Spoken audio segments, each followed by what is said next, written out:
안녕하세요. 디익스플레이너에 오신 것을 환영합니다. 오늘은 스트레스에 대해 좀 다른 이야기를 해보려고 해요. 스트레스에 정면으로 맞서는 아주 특별한 방법, 바로 관점 바꾸기에 대해서 말이죠. 혹시 이런 생각 자주 하지 않으세요? 아, 왜 이렇게 시간이 없지? 돈 걱정은 언제 끝나나? 미래는 왜 이렇게 불안할까? 정말 우리한테 너무 익숙한 감정들이잖아요. 근데요, 이 스트레스가 정말 당연한 걸까요? 우리가 그냥 받아들여야만 하는 걸까요? 만약에 말이죠. 이 모든 스트레스가 우리가 모르는 사이에 그냥 따르고 있던 어떤 각본 때문이라면 어떨까요? 사회가 우리에게 원래 그런 거야 라고 말해주는 그런 각본이요.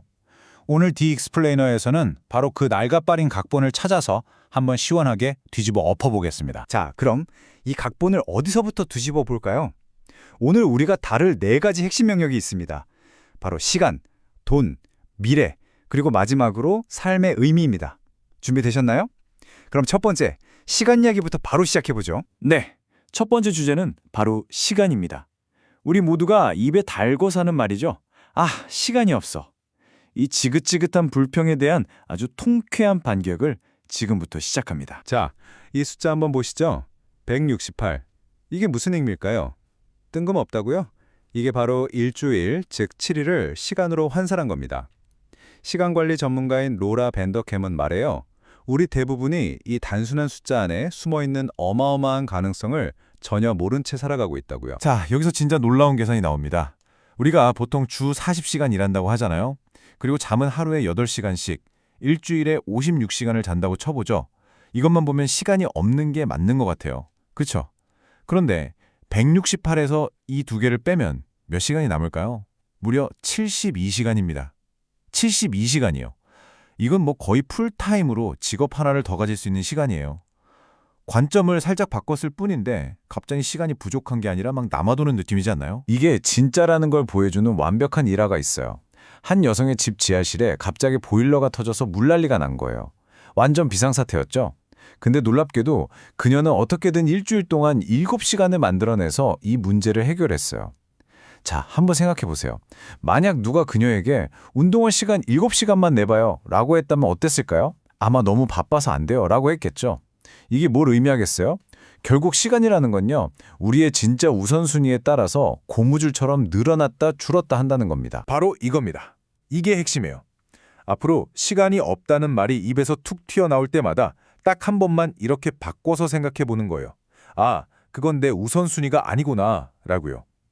정말 별거 아닌 것 같지만 이 작은 생각의 전환 하나가 내 시간의 주도권을 완전히 나에게로 되찾아줍니다. 자, 이제 시간 다음으로 우리의 어깨를 무겁게 짓누르는 스트레스, 돈 이야기로 넘어가 보겠습니다. 여기서는 사회가 우리에게 주입하는 부자의 기준을 한번 깨부수고 나에게 진짜 부란 무엇인지 그 의미를 찾아볼 겁니다. 사회운동가 아이샤 냔도로의 이야기로 시작해볼게요. 그녀가 재무상담소를 찾아가서 자신의 재정 목표 중 하나가 어머니를 부양하는 것이라고 말했어요. 그랬더니 돌아온 대답이 뭐였는지 아세요? 정말 차갑게도 어머니를 부양하는 게 왜 당신 책임이죠? 였답니다. 이건 비록 미국의 사례지만 우리에게도 시사하는 바가 정말 큽니다. 사회가 정해놓은 성공이나 부자의 기준이라는 게 얼마나 쉽게 개인의 소중한 가치들을 묵살해버릴 수 있는지를 보여주는 거죠. 그래서 그녀는 완전히 새로운 길을 가기로 결심합니다. 매그놀리아 머더스 트러스트라는 단체를 만들어서 보장소득이라는 아주 혁신적인 실험을 시작한 거죠. 그게 뭐냐면 저소득층 흑인 어머니들에게 1년 동안 매달 $1,000를 아무런 조건 없이 그냥 주는 거예요. 이 돈은 단순히 먹고 사는 문제를 해결하는 걸 넘어서 그분들에게 존엄성을 되찾아주고 미래를 계획할 수 있는 재정적인 숨통을 틔워준 셈이죠. 자, 바로 이 지점에서 우리 스스로에게 질문을 던져볼 시간입니다. 여러분에게 진정한 부란 무엇인가요? 정말 더 많은 돈, 더 넓은 집, 더 비싼 차를 갖는 것만의 부의 전부일까요? 이 프로그램에 참여했던 어머니들에게 부는 완전히 다른 의미였어요. 그분들에게 부자라는 건 사랑하는 가족의 마지막을 품위 있게 보내드릴 수 있는 능력이었고 누구의 방해도 받지 않는 나만의 사생활을 누리는 특권이었어요. 또 조카들에게 뭐든 사주면서 멋진 이모가 되는 기쁨이기도 했죠. 보세요. 부라는 건 꼭 통장 잔고의 숫자가 아닐 수도 있는 겁니다. 어쩌면 그건 존엄함, 누군가를 돌볼 수 있는 능력, 그리고 아주 약간의 마음의 여유일지도 모릅니다. 자, 이제 시선을 미래로 돌려보죠. 특히 기후변화처럼 너무나 거대해서 우리를 무력하게 만드는 문제들 있잖아요. 매일같이 쏟아지는 절망적인 뉴스들을 보면서 미래는 끝났나 보다 생각하기 쉬운데 과연 그럴까요? 놀랍게도 데이터는 우리에게 다른 이야기를 들려줍니다. 희망이 있다고 말이죠. 데이터 과학자 해나 리치는 아주 단호하게 말합니다. 우리는 파멸한 마지막 세대가 아니라 지속 가능성을 이룬 첫 번째 세대가 될 수 있다고요. 와, 이 절망의 이야기를 희망의 이야기로 바꿔버리는 이 관점, 정말 멋지지 않나요? 이 그래프가 바로 그 강력한 증거 중 하나입니다. 한번 보세요. 영국을 비롯한 많은 선진국들에서 경제, 즉 GDP는 계속 성장하는데 탄소 배출량은 오히려 눈에 띄게 줄어들고 있죠. 경제가 발전하려면 환경은 파괴될 수밖에 없다는 이 낡은 공식이 드디어 깨지고 있는 겁니다. 이 탈동조화 현상이야말로 희망이 그냥 막연한 기대가 아니라는 걸 보여주는 실제 증거죠. 그리고 이 타임라인을 보면 희망은 더 커집니다. 불과 몇십 년 전만 해도 세상에서 가장 비싼 에너지원 중 하나였던 태양광, 풍력이요. 지금은 가장 저렴한 에너지원이 됐습니다. 특히 배터리 가격, 이거 믿어지세요? 무려 98%나 떨어졌다고 합니다. 98%요. 이제 지속 가능한 미래는 그냥 착한 이상이 아니라 경제적으로도 가장 똑똑한 선택이 되어가고 있다는 뜻입니다. 자, 이제 마지막 네 번째 기둥입니다. 지금까지 이야기한 시간, 돈, 미래를 하나로 꿰낸 가장 근본적인 질문이죠. 바로 삶의 의미에 대한 이야기입니다.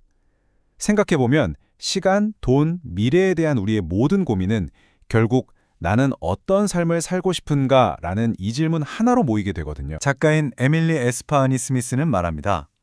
행복은 변덕스러운 감정이라 왔다가도 금방 가버리지만 의미는 우리 삶을 단단하게 받쳐주는 기둥과 같다고요.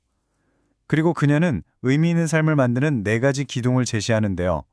바로 소속감, 목적의식, 초월성, 그리고 스토리텔링입니다. 그리고 이 4가지 기둥 중에서 우리가 스트레스라는 낡은 각본을 뒤집는 데 쓸 수 있는 가장 강력한 무기가 바로 4번째 스토리텔링입니다. 이건 다른 누구도 아닌 바로 나 자신이 내 인생에 대해 들려주는 이야기예요. 힘든 경험에 그냥 실패로만 남겨두는 게 아니라 그 경험 덕분에 내가 이렇게 성장할 수 있었어 라고 재해석하는 구원적 이야기를 쓸 때 우리는 비로소 내 삶의 진짜 주인이 되는 겁니다. 오늘의 The Explainer, 이 질문으로 마무리하려고 합니다. 시간, 돈, 미래에 대한 불안으로 가득 찼던 그 낡은 각본, 이제 그만 덮어버리자고요. 그리고 이제 당신은 당신의 삶에 대해 어떤 새로운 이야기를 써내려가고 싶으신가요? 그 이야기의 작가는 다른 누구도 아닌 바로 당신 자신이니까요.